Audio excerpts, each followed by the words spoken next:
आज हम देखते हैं दशमलव संख्याएं। अक्सर हमसे दशमलव संख्याओं को पढ़ने में गलती होती है। गलती कैसे? देखिए, हम इसे पढ़ते हैं 456.456। हमने क्या पढ़ा? 456.456। मतलब अगर हमने गलत पढ़ा, इसका मतलब साफ साफ है कि हमें स्थानों का ज्ञान नहीं है कि कौन सी संख्या कौन सी स्थान पर है। इसीलिए मैंने एक ऐसी संख्या ली है कि जब हम इसे 456 कह रहे हैं दशमलव, इसे भी हम 456, मतलब यह तो कोई एक ही संख्या है। अब इसी एक संख्या में हम दो बार इकाई, 2 बार दहाई और 2 बार सैकड़ा यूज कर रहे हैं।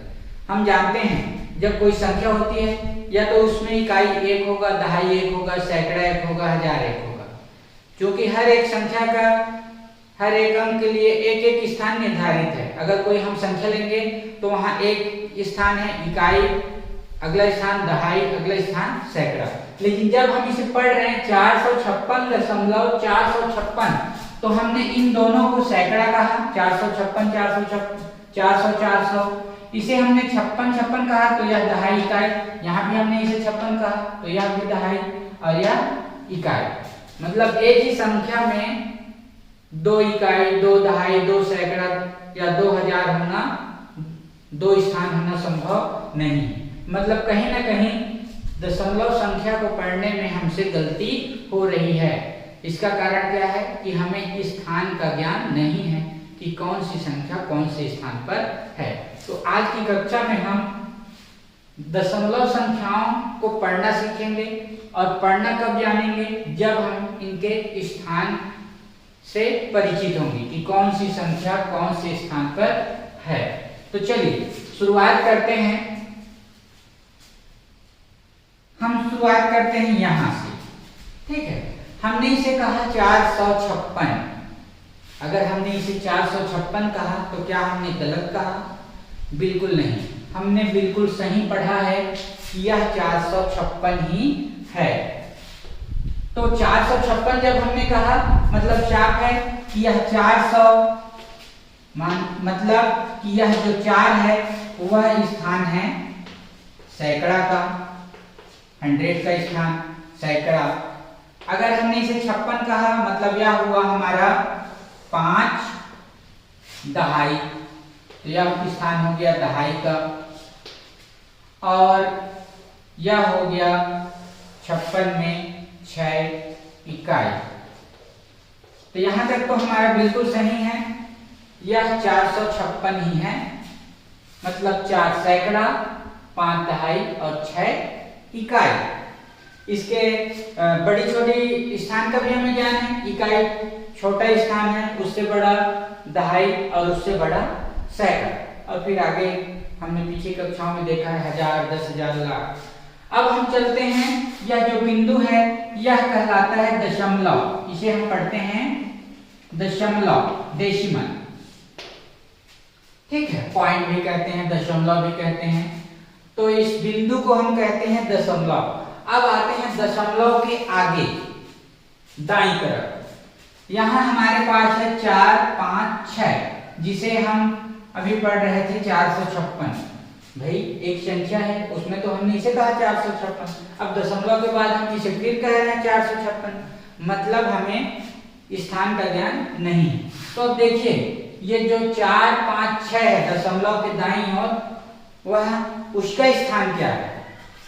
तो पहले हम 4 का स्थान देखें। 4 दशमलव के ठीक बाद की जो संख्या है दाईं ओर, उसका स्थान है दशांश।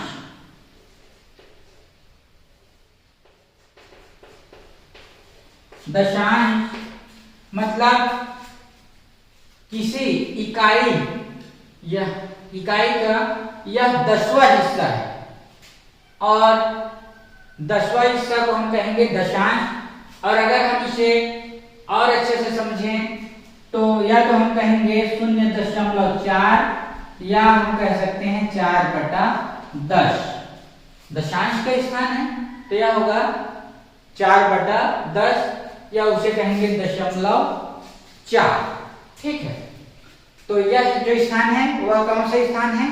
दशांश। फिर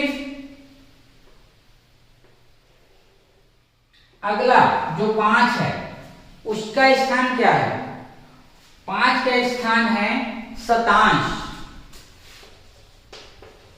शतांश, सत माने 100, ठीक है।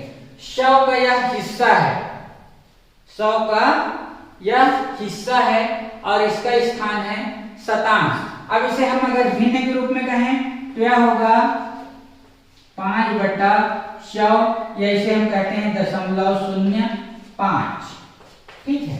दोनों हम कर सकते हैं 0.05 या क्या कहेंगे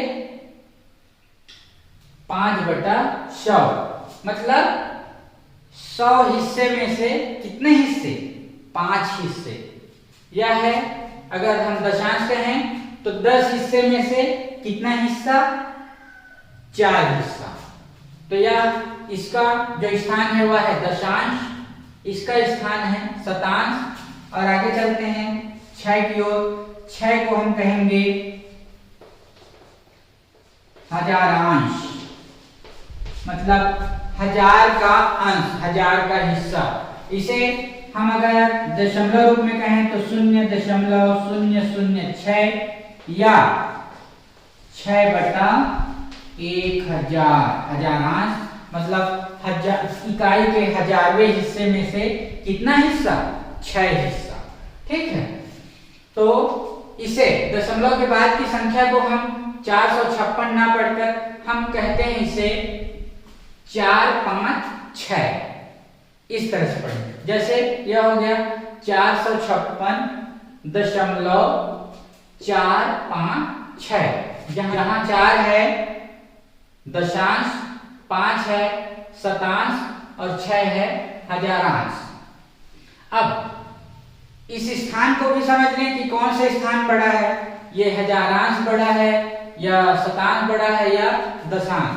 तो इसे समझने के लिए आप यहां पहुंचिए और यहां से देखिए कि हमने कोई इकाई के 1000 बराबर टुकड़े किए हैं और उस 1000 बराबर टुकड़े में से 6 हिस्सा, मतलब 1000 टुकड़ा करें तो जो हिस्सा होगा एकदम छोटा छोटा, और उस हिस्से में से कितना हिस्सा? 6 हिस्सा। अगर हम उसी इकाई को कितने टुकड़े करें हम बराबर बराबर 100 टुकड़े करें, उससे 10 गुना कम हो गया यहाँ। फिर जैसे इकाई में जाएं तो उस इकाई के हम कितने टुकड़े कर रहे हैं? केवल 10 टुकड़े, इससे फिर 10 गुना कम टुकड़े किए हमने।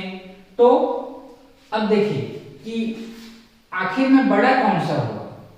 तो ये क्योंकि हमने उस इकाई के केवल 10 टुकड़े किए हैं तो 10 टुकड़े हमारे पास बड़े बड़े मिलेंगे।